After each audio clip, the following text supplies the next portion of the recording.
네, 우리 다시 한번 우리 옆 사람과 인사 나눕시다. 잘 오셨습니다. 당신을 축복합니다. 서로 인사합시다. 오늘 우리가 만날 우리 한민수 목사님은 인천 검단에 있는 불로교회를 섬기고 있는 목사님이십니다. 제가 아는 동생 목사님을 통해서 우연히 만나게 됐는데 다음 세대에 대한 뜨거운 열정을 가지고 계시고 또 여러 가지 또 연약한 교회에 들어가서 지금 계속적으로 부흥시키고 또 성도들을 영적으로 성장시키는 일에 힘쓰시는 목사님이십니다.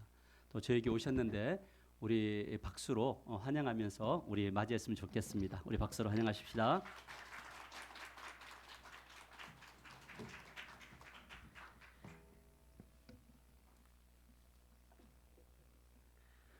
옆에 있는 분들과 서로 인사하겠습니다. 저를 보고 똑같이 해야 되는 겁니다. 사랑합니다. 다시 또 볼까요? 사랑합니다. 마지막 인사입니다. 사랑합니다. 네. 마스크를 벗어도 될까요? 네.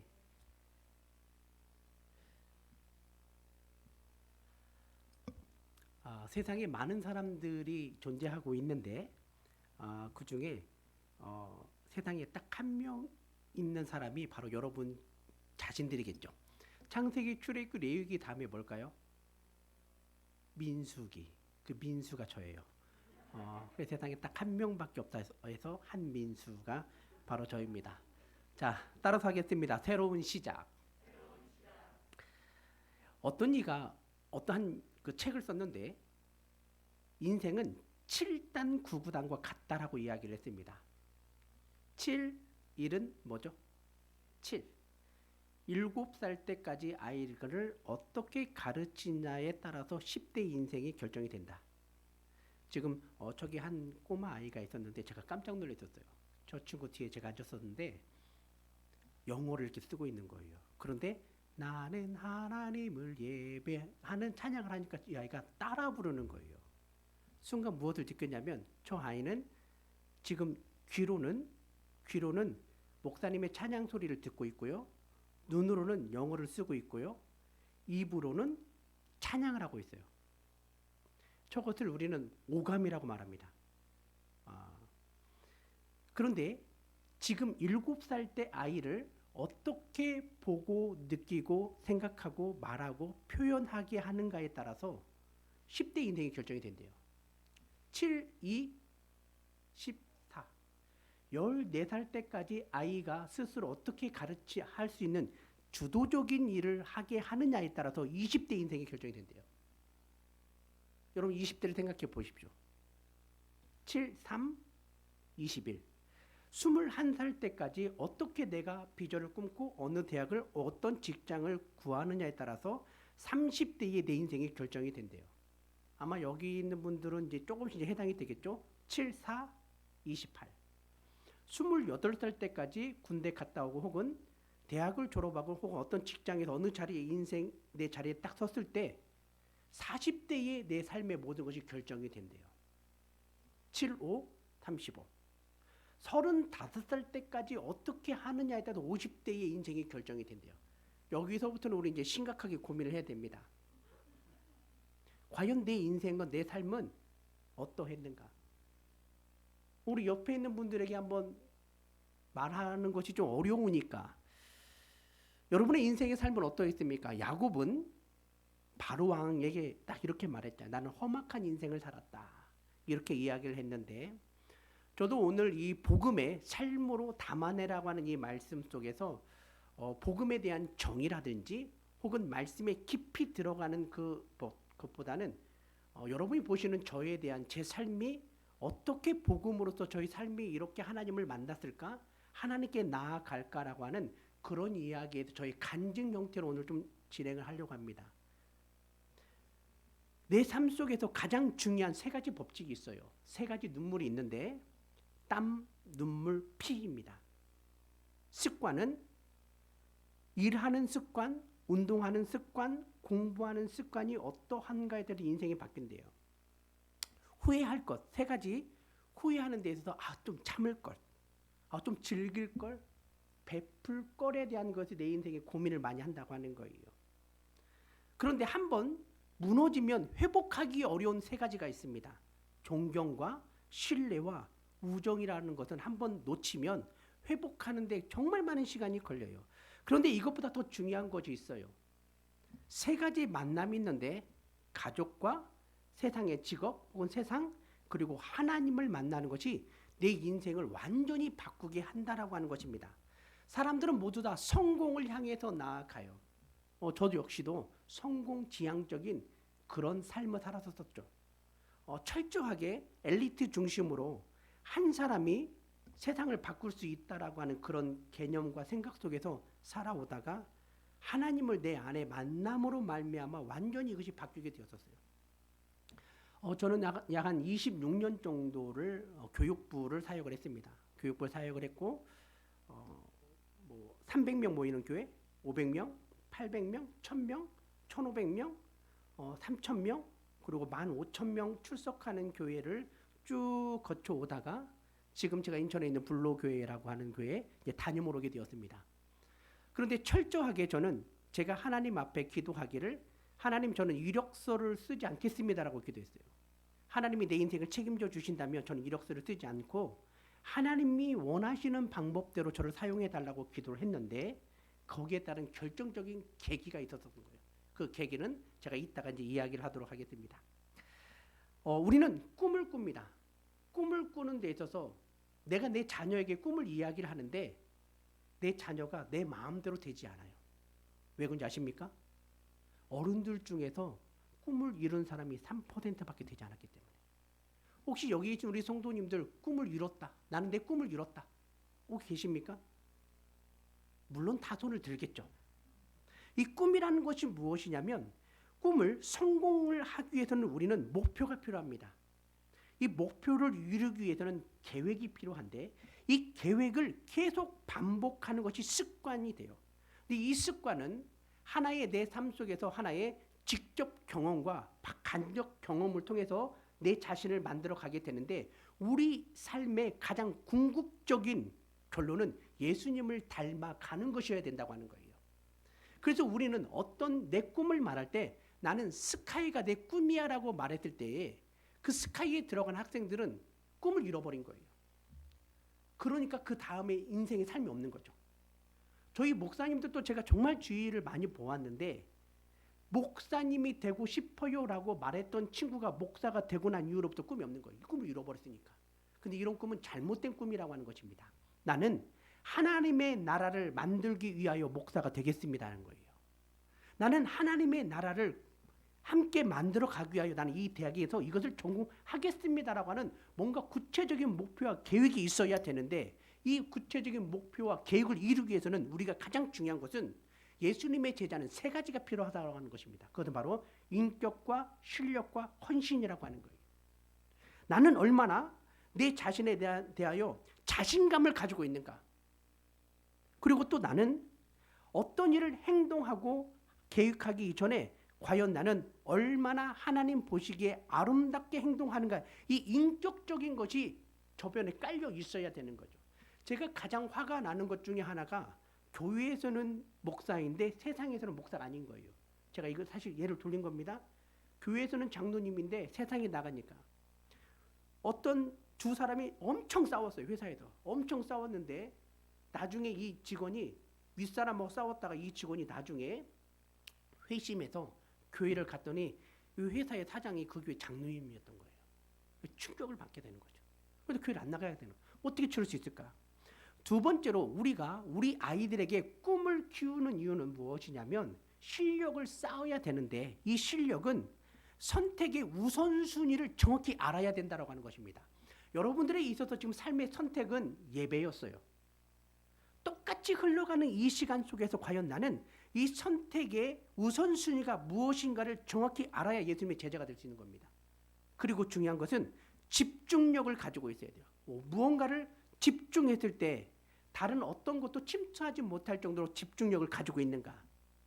그리고 이 실력을 쌓기 위해서는 시간 관리 능력이 필요하다고 하는 것입니다. 24시간의 이 시간 속에도 과연 나는 얼마나 시간을 잘 관리하고 있는가가 정말 중요하고 있다라고 하는 거예요. 마지막 세 번째는 헌신인데 이 헌신은 바로 사명감입니다. 사명. 나는 내 삶 속에서 정말 사명감이 있으며 섬기는 리더십을 가지고 있는가, 그리고 비전을 가지고 있는가가 이 헌신인데, 이렇게 인격과 실력과 헌신 이 세 가지를 딱 한 번에 볼 수 있는 것이 있습니다. 그것이 바로 이미지라고 하는 거예요. 3초 블링크라고 하는 말이 있는데 딱 그 사람을 보았을 때 3초 만에 이미지가 끝나는 거죠. 여러분들은 저를 보았을 때 마스크 썼는데 제가 여러분들 인사하자고 했죠. 사랑합니다, 사랑합니다, 사랑합니다. 이렇게 인사할 때 여러분은 저를 첫 이미지가 어떤 이미지였습니까? 그리고 제가 마스크를 딱 벗었어요. 딱 벗고 나서 창세기, 출애굽기, 레위기 다음에 뭐죠? 민수기. 세상에 한 명 한민수라고 이 말을 했을 때 여러분은 저의 이미지는 어떻게 됐습니까? 제가 이 하나교회를 두 번째 왔거든요. 첫 번째 왔을 때 저의 이미지와 두 번째 이미지는 모든 사람들이 이 교회에 들어왔을 때 그 이미지가 이 교회를 선택하게 만드는데 사람도 마찬가지라는 겁니다. 인격이 있는가 없는가, 실력이 있는가 없는가, 헌신이 있는가 없는가는 3초 안에 끝나는 겁니다. 그래서 제가 여러분에게 던지겠습니다. 자, 여러분은 이 하나교회의 가장 큰 장점이 뭐라고, 여러분은 하나교회를 소개하는 데 있어서 한 줄로 소개한다면 어떻게 소개하겠습니까? 시작 했을 때 여러분이 말을 하면 좋겠지만 말을 못하면 정말 창피하잖아요. 그게 교회 이미지라고 하는 거예요. 하나님의 나라를 만들어가는 이 하나교회의 이 모습이 이미지. 그래서 하나님의 나라를 만들기 위하여 우리는 어떻게 할까? 제자 훈련을 한다. 그리고 하나님의 나라를 만들기 위해서 우리는 이 모습을 이렇게 한다. 이런 하나의 일관된 주제 속에서 이게 쭉 흘러가는 것이 이 교회 이미지라고 하는 것입니다. 저희 교회는 온 세대가 예배하며 꿈꾸는 교회예요. 온 세대가 예배한. 온 세대가 예배한다? 어떤 말일까? 맞아요. 그 단어 하나에 우리 교회는 모든 주일학교 아이들이 금요일 날 혹은 수요 예배에 같이 참석합니다. 아이들 같이 예배를 드리고요. 저희들은 아까 나는 하나님을 예배 이 찬양 있잖아요. 유치부에서부터 모든 장년들이 다 알아요. 유치부 노래를 장년들이 다 합니다. 그래서 한 달에 한 번씩은 온 세대가 예배를 같이 드립니다. 그러나 아이들 중에 떠드는 아이가 없고 혹은 새로운 아이들이 막 돌아다녀. 제가 설교할 때 제 옆에 오거든요. 아무도 이 아이를 인식하지 않습니다. 왜냐하면 아이니까 돌아다니지 50대 먹은 분이 돌아다니면 그건 조금 심각한 거잖아요. 우리는 그런 이미지를 주고 있다라고 하는 거예요. 그래서 우리 이 하나교회의 이미지가 무엇일까? 저는 그 이미지가 하나님의 나라를 만들기 위해서 내 안에 이 복음이 어떻게 담겨져 있는가를 담아내는 것이 굉장히 중요하다라고 생각이 되는 겁니다. 그래서 오늘 이 본문을 가지고 왔어요. 어쩌면 제가 지금 이렇게 이야기하는 것이 설교보다는 지금 약간의 강의처럼 나갈 수 있습니다. 왜냐하면 제가 몇몇 교회 지금 세미나를 계속 하고 왔는데 오늘 이 본문 말씀을 통해서 내가 어떻게 복음을 담아낼까를 고민하다가 제가 순간 울컥했어요. 찬양 인도하는 목사님이, 저는 목사님을 딱 한 번밖에 뵌 적이 없거든요. 말 그대로 살아있음을 느꼈어요. 그리고 찬양 예배를 드리는 여러분의 모습 속에서 정말 큰 그 따뜻함을 느꼈습니다. 이 교회는 가능성이 있다. 이게 저에게는 오늘 카이로스라고 하는 시간의 개념이 있는데 특별한 시간입니다. 크로노스라는 시간이 있어요. 누구나 똑같이 흘러가는 시간입니다. 지금 여러분 대선 결과 그 투표, 임시 투표 지금 모르죠. 어떻게 나오는지 모르죠. 제가 아까 살짝 봤어요. 1, 2번 후보가 거의 1% 안에 좀 비슷해요. 누가 됐든 사실 저는 제가 우리 성도들한테 얘기하거든요. 당신들이 지지하는 성도는 얼마든지 지지하면 좋다. 대신 누가 결정이 되면 그 사람을 놓고 기도하라고. 우리에게 준 하나님의 은혜인 거지. 한 번 이 당이면 죽을 때까지 이 당은 당신 스스로가 비참하다고. 정치인들은 그렇지 않다. 앞에서는 이러지만 뒤에서는 당신들끼리 다 잘 지내거든요. 앞에서는 그러지만 그런데 겉만 보는 우리들은 너무 속상한 거예요. 됐네 안 됐니. 사실 됐다고 해서 내 인생에 도움되는 것은 조금 있지만 그렇게 큰 영향은 없어요. 하지만 내가 행복하게 살아가는 것이 중요하다. 그런데 오늘 이 저녁 이 시간에 여러분에게 카이로스, 뭔가가 내 가슴을 탁 치는 특별한 시간이 될 줄 믿습니다. 자, 그래서 오늘 이 본문 말씀에 저는 깊이는 들어가지 않을 거예요.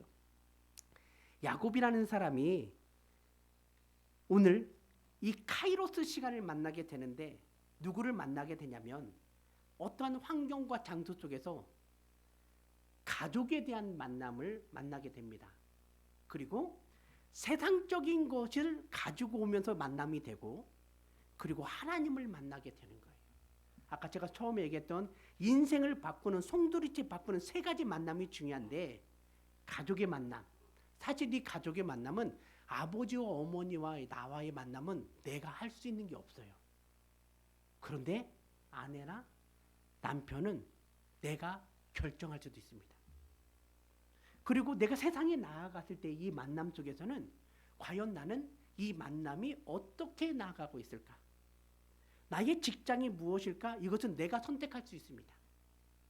그런데 이 두 가지가 교묘하게 하나로 연결이 되는데 가족에서의 만남은 가족 안에서 해결이 된다고 생각이 되었지만 세상과의 만남이 결국 가족으로 들어오는 거예요.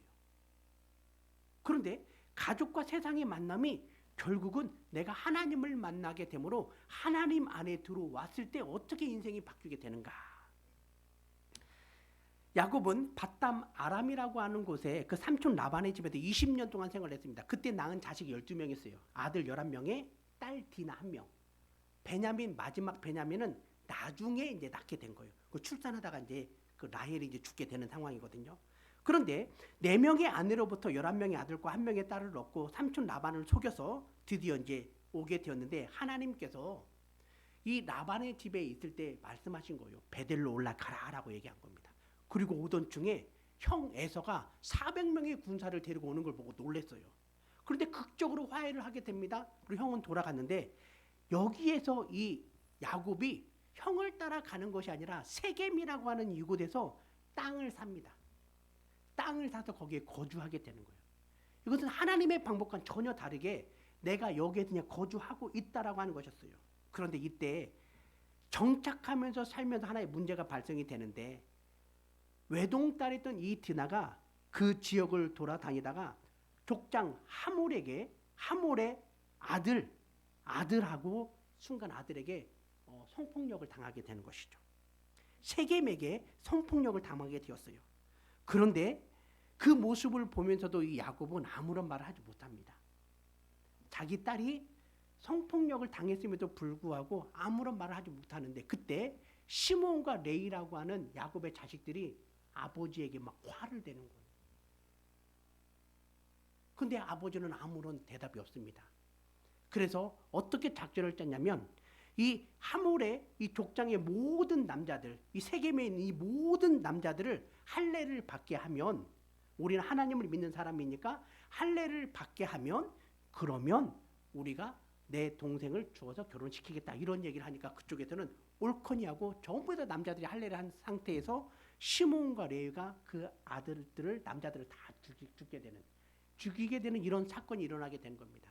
그런데도요 이 아버지는 어떻게 할 줄 몰라요. 그러면서 하는 말이 너희들이 어떻게 이 족장들 이 주위에 있는 사람들을 내가 어떻게 얼굴을 쳐다보라고 다 죽였느냐라고 말하는데 시몬과 레위가 결정적인 말 한마디를 던집니다.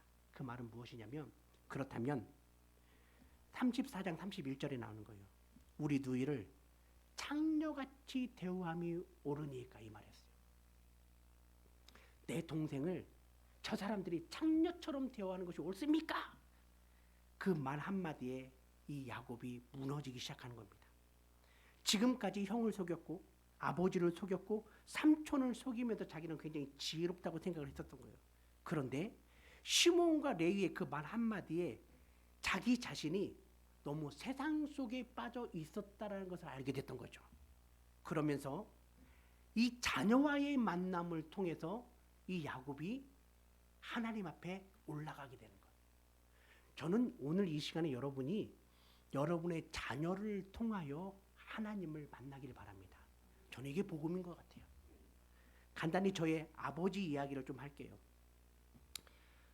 여러분 저를 보면 좀 굉장히 젊어 보이죠? 머리만 하얗게 이렇게 흰머리가 이렇게 눈이 내린 것 같은데 저는 굉장히 젊어요. 굉장히 젊은데 저는 초가집에서 생활했습니다. 혹시 초가집에서 생활하신 분 없습니까?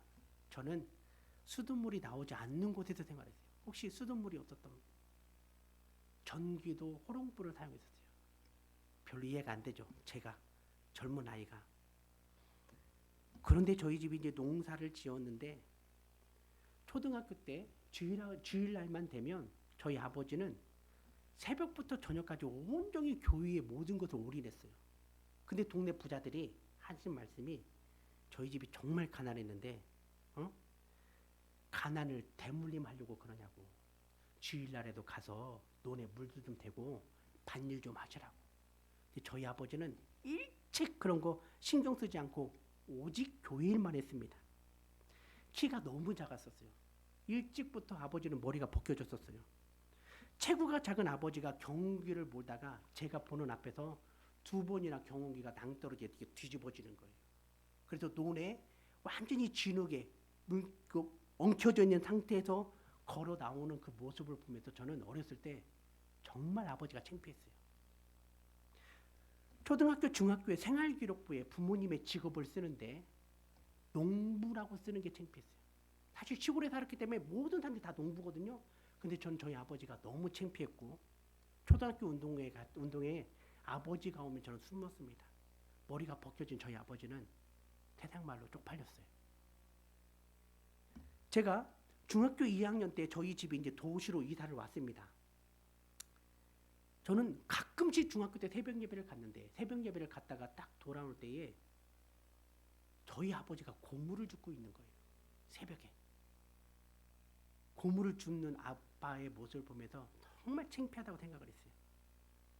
저희 집이 조그마한 이제 슈퍼 구멍가게를 했습니다. 이제 시골에 살다가 도시에 구멍가게를 했는데 제가 재수를 하던 중에 어느 날 갑자기 버스를 타고 학원을 딱 가고 있는데 버스 차들이 다 막힌 거예요. 보니까 길가에 귤들이 막 이렇게 널려져 있는데 버스 운전기사가 욕하는 거예요. 저 자식 때문에 도로가 마비됐다고. 그러니까 사람들이 막 안에서 다 욕하기 시작하는데 가만히 봤더니 아빠가 겨울에 귤을 사가지고 오다가 넘어진 거예요. 하고 도로에 귤을 줬는데 저는 고개를 돌렸어요. 너무 창피했어요. 제가 재수하던 시절에 갑자기 모의고사 시험을 보고 있는데 갑자기 경찰들이 딱 들으면서 한민수가 누구야? 이러는 거예요. 전데요? 저를 끌고 갔어요. 경찰서 본부에 딱 저를 들어갔는데 수사반장에 우리가 그 강력기가 굉장히 막 무섭지 않습니까? 강력반장 앞에 저를 딱 세웠는데 너 이름이 뭐야? 딱 하는 순간에 제 이름이 생각이 나지 않는 거예요. 주민등록 저희 집 주소가 아무 생각이 안 나고 순간 머리 뚜껑이 열렸다고 할까? 하고 있는데 어디선가 연락을 받았는지 저희 아버지가 딱 찾아왔어요. 저희 이름을 댑니다. 저희 집 주소를 대고 주민등록번호를 딱 댔더니 경찰이 하시는 말씀이 미안하다고. 동명이인이었다고. 가라고. 근데 그렇게 말하는데 저희 아버지가 지금이면 말도 안 되는 상황이죠. 고맙습니다라고 90도 인사라고 저를 끌고 가는데 왜 이렇게 창피한 거예요? 뭐가 고맙지? 이런 생각이 들었었어요.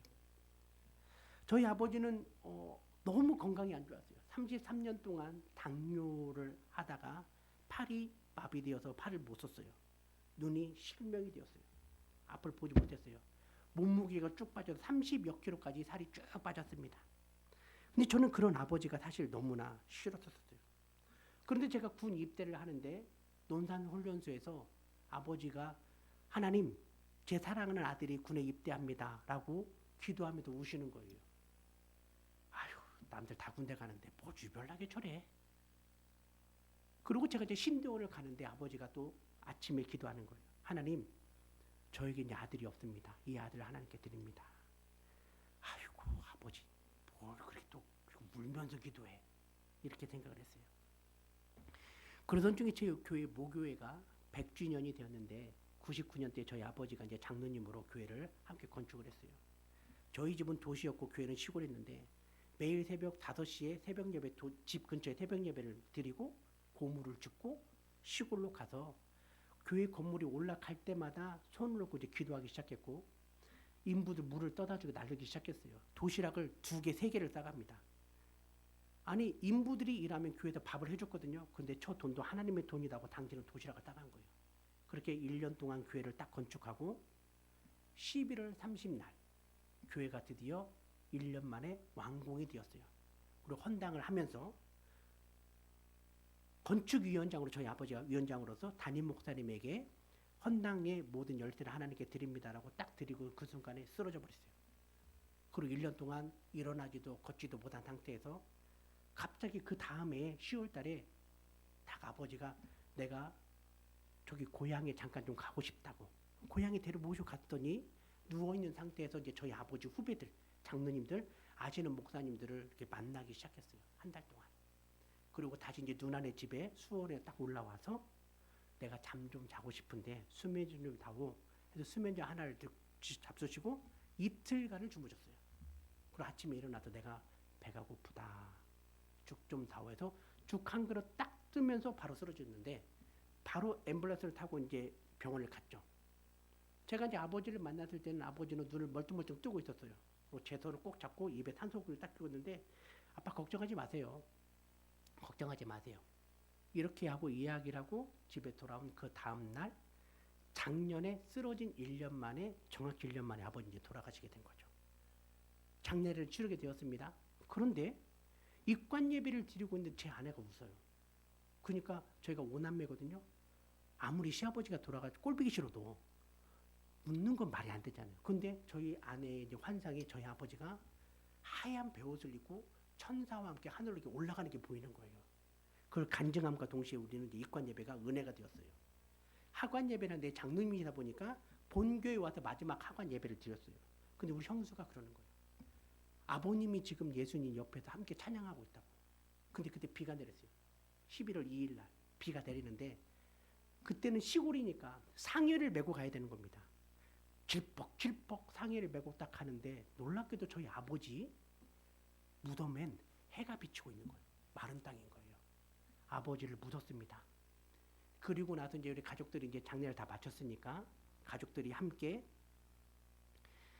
식사를 딱 하는데 그때 이제 저희 어머니가 이제 하시는 말씀이 너희 아버지 암 2번 선고를 받았었다. 그런데 하나님이 치유하셨다. 너희 아버지 팔 마비되었는데 하나님이 정상으로 만들었다. 너희 아버지 눈이 실명이 되었는데 하나님이 너희 아버지의 눈을 뜨게 하셨다는 걸 알게 됐어요. 그러면서 아버지가 돌아가시고 난 다음에 매일 새벽마다 고물을 주었잖아요. 아버지가 딱 쓰러지는 그날이 딱 마지막이었는데 돌아가시고 나서 갑자기 은행에서 전화가 왔어요. 누구시 부인 되시죠? 그렇다고. 당신 남편이 작년 이때까지 매일매일 입금한 돈 5천만 원이 만기가 되었으니 가져가십시오. 새벽마다 고물을 주어서 저희 어머니한테 그 돈을 그대로 넘긴 거였어요. 이런 삶을 살았었는데 나중에 아버지에 대한 이야기를 하기 시작하는데 53년 동안 성가대 주의를 하셨고요. 50년간 교사 근속을 하셨던 거예요. 근데 조문객들이 이런 얘기를 합니다. 한기덕 장로님은 예수님의 편지였다고. 그 돌아가시기 한 달 전에 무슨 얘기를 했냐면 수많은 장로님들, 후배 목사님들 불러다가 하나님께 충성해라. 교회에 충성해라. 목사님에게 충성하라. 이렇게 얘기를 한 거예요. 그리고 제 손을 이렇게 꼭 잡았었잖아요. 근데 저는 저희 아버지가 이미 2번 돌아가셨다 깨어나셨기 때문에 안 돌아가실 줄 알았어요. 근데 2번째 깨어나셨을 때 저에게 했었던 말이 있었어요. 민수야, 너 목사고시 내년에 합격할 거야. 너 네 쌍둥이들 하나님이 알아서 키울 거야. 그리고 너 기도하는 대로 될 거야 라고 얘기했어요. 이게 제가 아버지와의 저의 만남 속에 있었어요. 근데 그 아버지가 지금도 저는 가끔 꿈에서 보이는 거예요. 아버지가 만난 하나님은 살아있었던 분이었어요. 저희 아버지가 하루에 7시간씩 기도하셨어요. 천사와 대화하셨고 당신의 죽음의 날짜까지 다 알고 계셨던 분이었어요. 그 아버지의 모습을 보면서 저는 열심히 나름대로 이제 공부하면서 생활했었습니다. 그러던 중에 대학교 4학년 때 제가 이제 결혼을 하게 되었어요. 결혼을 했는데 9월에 결혼을 했는데 12월에 제 아내가 울고 오는 거예요. 왜 그러냐고 했더니 임신했대요. 저는 그때 마침 신대원을 준비하고 있었던 때였는데 사실 별 감동이 되지 않아요. 아내가 임신했다는 거 제가 너무 일찍 결혼을 해서 그런가 별로 감동이 안 됐었어요. 근데 1월 달에 다시 또 왔어요. 울어요. 왜? 그랬더니 쌍둥이래요.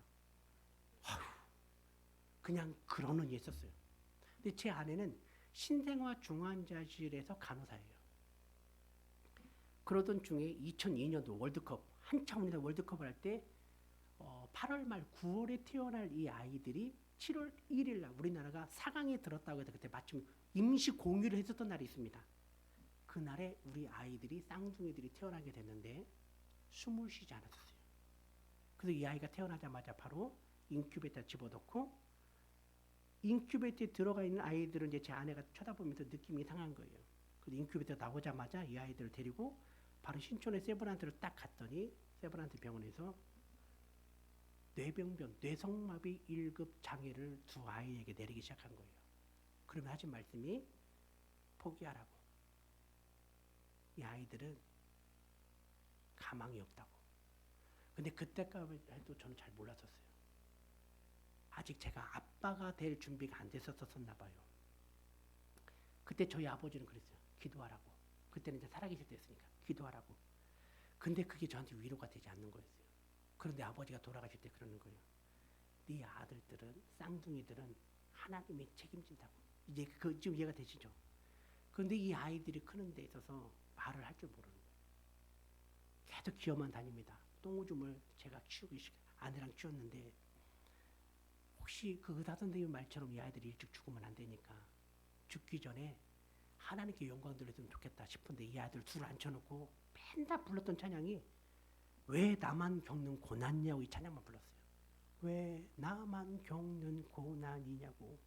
근데 이 아이들이 말을 못하면서 이제 흥얼거리기 시작하는 거예요. 왜 나만 겪는 고난이냐고.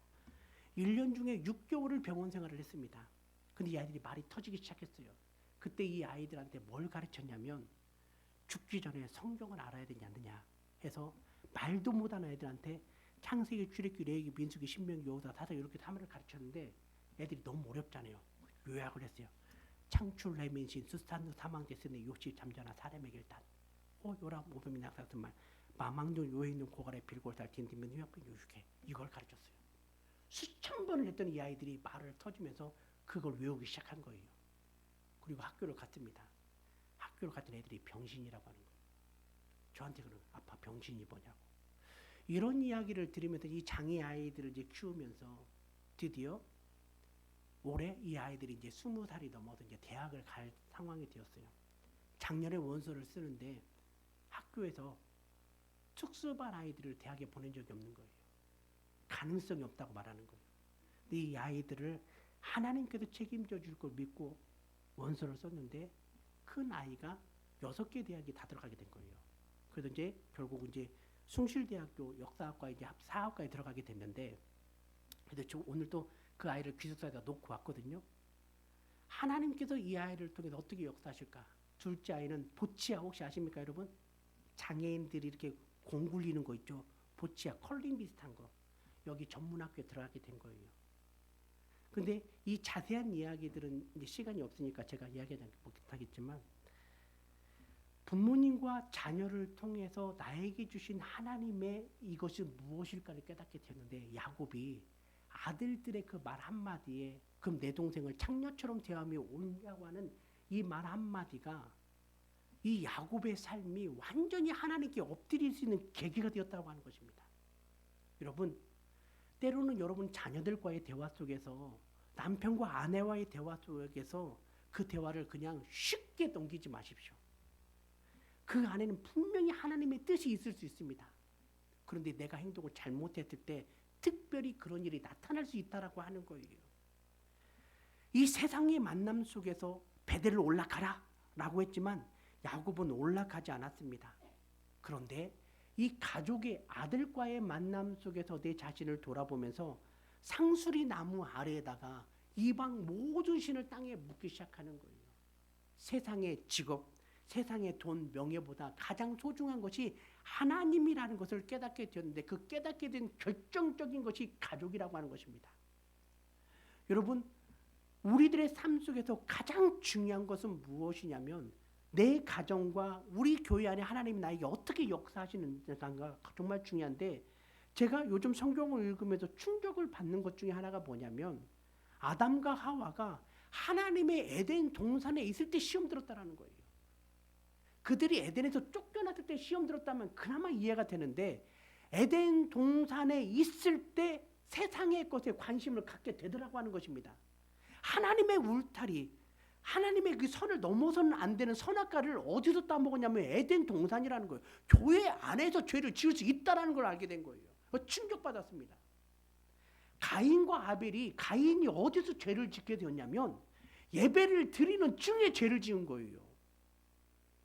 분노하며 쳐다보거든요. 예배를 드리면서 분노하며 쳐다보거든요. 그들이 그냥 세상 일을 하다가 다른 거 하다가 그냥 시험 들었으면 이해라도 할 텐데, 예배를 드리면서 누구는 저렇게 봉사하네, 누구는 저러고 예배 교회 울타리 안에서 시험을 드는 이 모습을 보면서 과연 어떻게 해야 될까? 그런데 이 시험이 나만 들고 있으면 괜찮은데 이걸 꼭 가정에 가지고 가더라는 것입니다. 가정까지 가지고 가서 나 혼자 끝나는 것이 아니라 남편과 아내와 심지어는 자식들에게까지 흘러보내면서 이 자식의 신앙의 대가 끊어지더라는 거예요. 근데 오늘 이 본문 말씀을 보면서 시몬과 레위가 아버지에게 던지는, 물론 살인해서는 안 되는 겁니다. 그런 아버지를 속일 정도의 지혜, 지금까지 남을 정말 많이 속였었던 이 야곱이 자식들에게 속은 거예요, 이제. 근데 자식들에게 속음과 동시에 그를 깨우쳤던 것이 그 딸 디나를 이렇게 대하는 것이 맞느냐? 우리가 볼 때는 아버지에 대한 대든 것밖에 되지 않지만 순간 이 아버지에게는 세상의 것과 가정의 것과 만남 속에서 내가 하나님을 알게 되는 굉장히 큰 충격을 받게 되었다고 하는 것입니다. 그런데 그가 엎드려 베드로 올라가게 돼요. 이게 세 번째 만남이 하나님을 만나게 되는 것입니다. 과거를 땅에 묻어버렸습니다. 더 이상 디나의 사건에 연연하고 있는 것이 아니에요. 내 이 모든 것을 내려놓고 하나님께 나아가자라고 하는 것입니다. 복음은 과거에 연연하는 것이 아닙니다. 내가 예수 그리스도를 구주로 영접했다면, 하나님이 내 안에 있으면 내가 고백하게 된다면 과거는 다 잊어버리게 하는 거예요. 제가 우리 교회에서 하는 말 중에 하나가, 교회 안에 빈틈이 보이면 빈틈을 놓고 기도해야 되지 빈틈을 뒤집지 말라는 거예요. 교회에 꼭 시끄러운 사람이 있습니다. 그럼 그 사람이 양인지 염소인지를 몰라요. 그러면 굳이 그 염소인 사람한테 너는 염소야라고 말할 필요가 없다는 것입니다. 양처럼 대해주면 그가 양인지 염소인지 헷갈리면서 양처럼 살아가는 것이 인생 삶인데, 우리는 말합니다. 잘하네 네 말이 맞아 빈틈을 계속 쑤셔내는 거예요. 제가 우리 교회 처음 부임했을 때 어른이 40명이었어요. 아이들까지 합쳐서 한 50명 정도, 1부, 2부, 오후 예배 합쳐서 중복 72명이 첫 예배를 드렸습니다. 저희 교회는 빚이 44억 있는 교회예요. 교회를 크게 줘놓고, 본당이 500석이거든요. 크게 줘놓고 담임 목사님이 도망을 갔어요. 빚 44억 만들어놓고. 거기 장로님과 부목사님을 꼬셔서 성도들이 70여 명이 200m 떨어진다고 교회를 개척을 했어요. 교회가 풍지박살이 났습니다.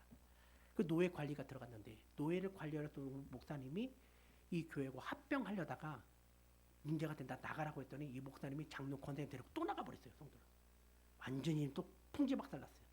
그러다가 이제 제대로 된 목사님을 뽑자 해서 이력서를 400여 통 받아서 한 명 목사님을 딱 뽑았는데, 이 목사님이 이 교회로 왔더니 빚이 44억인 거라고 충격받은 거예요. 그날부터 할 건데 모든 장사, 모든 것을 물건만 팔기 시작했습니다. 교회의 목적은 오직 빚 갚는 것. 그러다가 여 성도와 여 전도사님과 눈이 맞아버렸어요. 그리고 감옥에 갔어요. 그래서 한 150명, 200명 모였던 이 교회가 완전히 무너지고, 담임 목사 없는 3개월 시간 동안에, 혹시 여러분 일산의 거룩한 및 광성교회 혹시 아십니까? 제가 그 교회에 교육 담당 교구 시설 관리를 하고 있었는데, 담임 목사님 오늘 갑자기 그러는 거예요. 한 목사 인천에 불로교회 담임 자리가 났으니까 가라고. 그러면서 정읍에 있는 교회가 또 담임이 났는데 2개 교회 중에 하나를 선택하라고. 저는 마침 제가 정읍에 있는 그 교회는 어린아이가 1000명이 모이는 교회였어요. 제가 부흥 집회를 3번 갔었던 교회였습니다. 내가 거기 가면 되겠다, 이렇게 생각을 했었어요. 그런데 그 다음날 그러는 거예요. 인천 블록이 가까우니 갔다 오라고. 인천은 태어나도 와본 적이 없어요. 저 딱 한 번 왔었습니다. 인천 공항이라든지 혹은 배 탈 때, 중국 갈 때 와본 적이 있었거든요. 근데 일산에서 일산대교를 건너니까 바로 교회예요. 검단. 15분밖에 안 걸리는 거예요. 어때? 목사님 그래도. 근데 이 교회를 딱 들어왔을 때 느낌이 쌀렁했어요. 막 냉기가 그때가 5월 말했는데 아주 차가웠어요. 목사님 기도 좀 하겠습니다. 근데 담임 목사님 그러는 거예요. 뭔 기도냐고 목사가. 목사는 평상시에 기도하고 가라면 가는 거야. 그 말을 듣고 화요일날 얘기를 들었는데 수요일날 갔다 왔냐고 물어보면서 금요일날 갑자기 위에서 이제 비서실에 연락이 온 거예요. 갔죠. 근데 담임 목사님 딱 그런 거예요. 한 목사 들어오라고. 근데 낯선 네 분의 장로님이 어르신이 앉아 있어요. 인사하시라고. 한 목사 인사해. 블루교회 장로님들이죠. 장로님 블루교회로 담임으로 갈 한민수 목사입니다. 저를 갑자기 인사해. 올떨결에 인사를 했습니다. 그런데 그 다음날 그러는 거예요. 연락이 왔어요. 비서실에서. 내일 주보에 한민수 목사 사임하라고. 아니 목사님 그 교회는 지금 공동회의도 안 했는데 어떻게 저를 사임시킵니까? 했더니 하신 말씀이 그 걱정하지 마. 그 교회가 공동회의에서 한 목사 뽑지 않으면 오늘 사임하고 다음에 다시 또 부임해 우리 교회. 이렇게 말씀하시는 거예요. 그리고 저는 그 교회 공동회의 결과도 모르고 그냥 사임을 했어요. 그리고 나서 그 일주일 시간 동안에 그 교회를 딱 갔는데요. 너무 추워요. 썰렁하고 교회가 너무 힘든데 가기 전에 목사님 인사를 딱 드렸더니 목사님 그래요. 그 교회 빚이 44억이야. 네? 어떻게 그런 교회를 했더니 딱 이렇게 말씀하시는 거예요. 성도 40명이 지금 그 교회 지려면 100억이야. 60억 갚았다 생각하고 가라고. 그러고 왔어요. 근데 아무것도 할 수 있는 게 없었던 거예요. 저는 제가 기획을 정말 좋아하거든요. 교회 학교를 부흥시켰고 교회에 정말 부흥 전도 저는 달란트가 있었어요. 그러니까 8개 교회를 제가 거쳐왔는데 이력서를 한 번도 안 냈었어요. 쌍둥이들이 태어날 때 하나님께 말했거든요. 이 아이들 하나님이 책임주시라고. 나는 교회 일에 목숨 걸겠다고. 그래서 이력서를 안 냈던 거예요. 고민 하다가 오직 말씀, 오직 기도, 오직 사명, 오직 전도에 목숨을 걸자. 하나님께 매달렸어요. 근데 매달렸는데 지금 현재 우리 교회 성도가 출석이 596명입니다. 하나님께서 이렇게 근데 갑자기 코로나가 터졌어요. 재적 성도가 1000명이 넘어요. 목숨 걸었습니다. 저는 사실 목사님 보면서 제가 충격받았어요. 저는 우리는 제자훈련 안 해요. 제가 광성교회 보면 8개 교회를 거치면서 제자훈련을 시켰는데 없어요. 제자다운 제자를 못 봤어요. 존경하는 목사님 못 만났어요. 너무 속이 당한 거예요. 존경하는 장로님을 못 만났어요. 제가 딱 오니까요. 제가 머리가 시커멓거든요. 왜냐하면 이 전교회 교육부를 담당했으니까. 나이도 어린 목사가 우리 교회를 감당할 수 있겠어? 딱 그러는 거예요. 그래서 가만히 있었더니 시간이 지나면서 머리 염색물이 이제 쭉 빠지기 시작한 거예요. 그러니까 이제 그쪽 교회에서는 저를 보면서 블로그가 얼마나 힘들면 머리가 저렇게 있겠냐고. 한 달 만에. 그런 일들을 겪으면서 하나하나 뜯어고치기 시작했는데 이게 하나님의 은혜로 이렇게 되기 시작했던 거예요.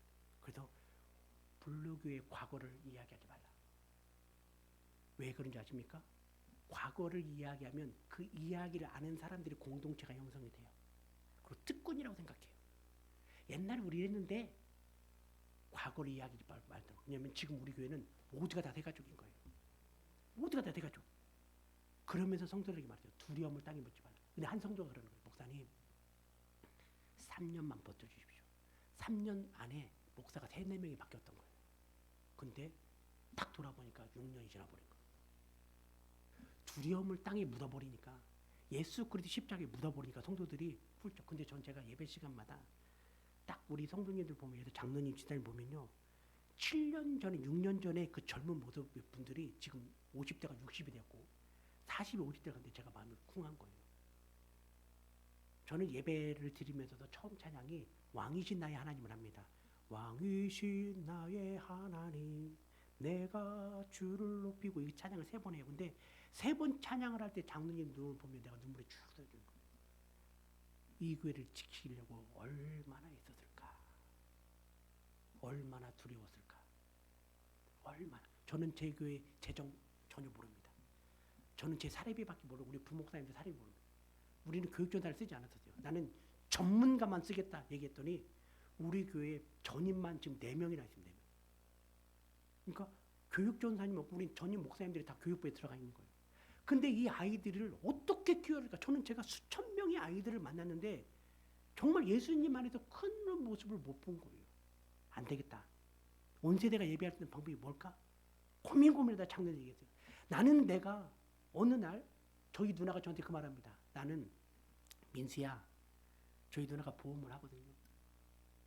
내가 죽었을 때 하나님이 나한테 너 뭐하고 왔냐라고 물었을 때 나 보험 팔고 왔다고.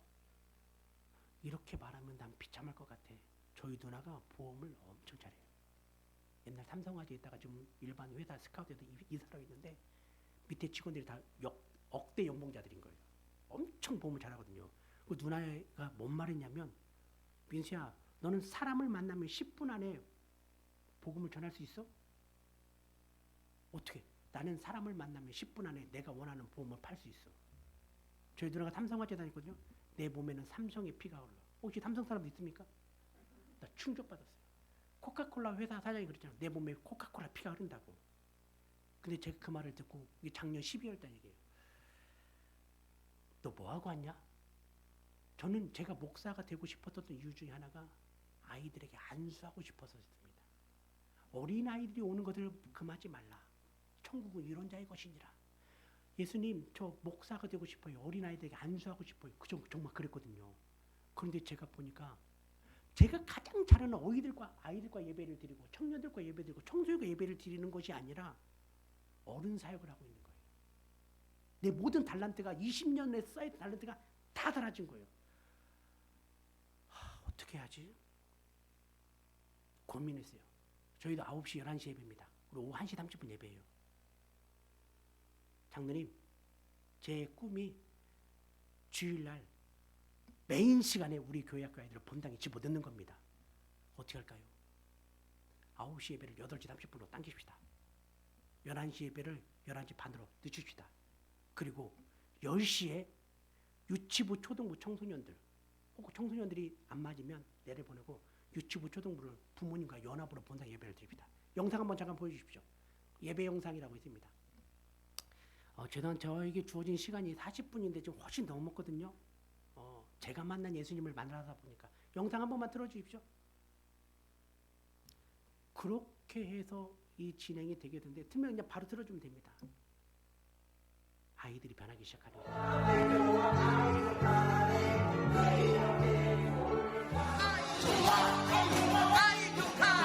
지금 온라인으로 방송하고 있거든요.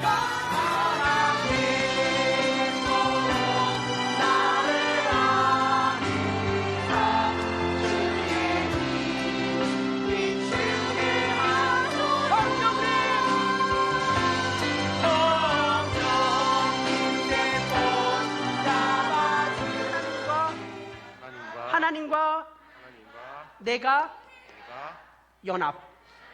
인간과 인간이 연합. 그래서 따라서 합니다. 예수 그리스도. 아멘. 십자가가 뭐라고요? 예수 그리스도. 아멘.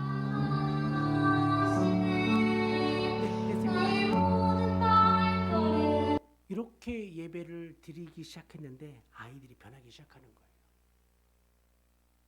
그래서 제가 만났던 하나님은 무엇이었냐면 내 자신의 가장 잘할 수 있는 걸 하나님께 드리는 것이다 했어요. 험악한 세월 인생을 보냈다라고 하는 말이 어떻게 보면 저한테는 자녀의 문제일 수 있었고 교회의 문제일 수 있었지만 너무나 행복한 거예요. 그래서 결국 야곱은 자기의 모든 만남의 것을 가지고 하나님께 가지고 왔습니다. 베델의 예배를 드렸는데 그 베델이 바로 우리가 십자가의 은혜 아닙니까? 근데 나를 위해서 예수님께서 이 땅에 오셨는데 예수님이 십자가에 달려서 맨 마지막에 하셨던 말씀이 다 이루었다는 말씀이었어요. 무엇을 다 이루었어? 테텔레스타이. 33살의 젊은 나이에 결혼도 하지 않았죠. 자식도 없었죠. 부모는 멀쩡히 앞에 보고 있죠. 무엇을 다 이뤘단 말인가? 그 그런데 제가 여기에 은혜를 받았어요. 다 이루었다라고 하는 그 음성을 듣는 사람이 누구냐면 십자가 앞에 있는 사람에게만 들리는 거예요. 누구에게나 다 들리는 게 아니었었어요. 저는 복음은 들려야 된다고 생각합니다. 여러분의 가정의 만남 속에서, 가정 속에서 하나님을 만나야 되고, 직장 속에서 하나님을 만나야 되고, 교회 안에서 하나님을 만나야 되는 거예요. 그러니까 항상 기뻐하고 쉬지 말고 기도하고 범사에 감사해야 된다라고 말하는 것입니다. 저에게 복음은 체험입니다. 하나님의 살아계심을 저는 제 삶으로, 아버지를 통해서, 내 삶으로, 내 쌍둥이를 통해서 저는 우리 교회를 통해서 보여주고 있어요. 왜 사람들이 전도가 안 되는지 아십니까? 체험의 삶이 없기 때문에 그런 거예요. 내 삶 속에서 예수 그리스도가 내 안에 역사하심을 못하는. 제가 안수 기도를 매번 하거든요. 지금 코로나 상황 때문에 그런데 안수 기도를 할 때마다 정말 많은 기적이 일어나요. 저희 교회는 섬기는 교회, 인재를 양성하는 교회, 상식이 통하는 게 3대 목표가 있는데 모든 대표 기도자들은 이 말을 꼭 해야 됩니다. 모든 기도자, 우리 블로그에는 섬기는 교회, 인재를 양성하는 교회, 상식이 통하는 교회가 되게 하도사 하는데, 내가 다른 사람을 놓고 기도할 때 허리가 낫고 막 몸 두통 이런 치료가 다 되는데 내 자식이 안 낫는 거예요. 여기에 따른 이 하나님 앞에 몸부림. 그런데 이 몸부림 속에서 제가 느끼는 것은 무엇이냐면, 지금 내가 여기에서 하나님 앞에 몸부림칠 때 하나님께서는 나를 통해서, 내 자녀를 통하여, 우리 교회를 통하여 역사하신다는 것입니다. 사랑하는 우리 하나교회 성도 여러분, 복음이란 내 안에 예수 그리스도가 내 안에서 꿈틀거리는 것을 체험하는 것입니다. 이걸 체험하셔야 돼요. 이걸 체험해야만, 우리가 사실 부흥을 목표로 교회를 다니는 건 아니잖아요. 그런데 내가 하나님의 은혜를, 오직 믿음의 은혜가 있으면 자연스럽게 행함은 아름답게 펼쳐지는 것입니다. 행함은 체험 속에서 나오는 거예요. 확신 속에서 나오는 거예요. 오늘 말씀을 통해서 제가 사실 이 말씀을 깊이는 들어가지 않고 제 삶의 간증을 얘기했지만, 하나님은 살아계십니다. 그리고 우리는 죽을 때까지 천국을 향해 나아가는 매일매일 기쁨과 감사가 되는 여러분이 되기를 원합니다. 이 시간 함께 찬양하겠습니다. 왕이신 나의 하나님을 찬양하면서, 아버지 하나님, 내가 주님의 이름을 드높입니다. 왕이신 나의 하나님을 찬양하면서 내 삶 속에 복음의 은혜를 느끼게 해달라고, 체험하게 해달라고, 내 가정의 문제, 세상의 직장의 문제, 그리고 우리 교회 안에서의 이것들이 문제가 되는 것이 아니라 하나님의 영광이 되게 해달라고 이 시간 찬양하며 함께 기도하기 원합니다.